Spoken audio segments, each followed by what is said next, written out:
नमस्कार मित्रांनो, एखादा फौजदारी गुन्हा घडतो, त्या गुन्ह्यामध्ये तपास होतो, पोलीस माननीय न्यायालयामध्ये चार्जशीट पाठवतात, केसची सुनावणी होते.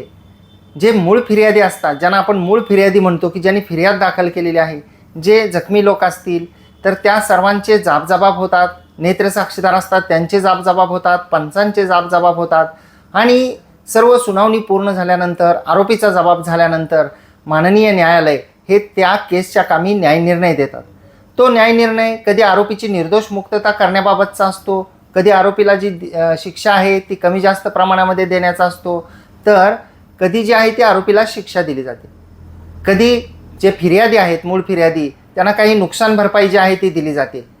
तर जेव्हा असा निकाल लागतो, जर का शिक्षा झालेली असेल तर आरोपीला वरिष्ठ न्यायालयामध्ये अपील करण्याचा अधिकार आहे. आणि जे दखलपात्र गुन्हे असतात, त्या दखलपात्र गुन्ह्याच्या अनुषंगाने आपण चर्चा करत आहोत.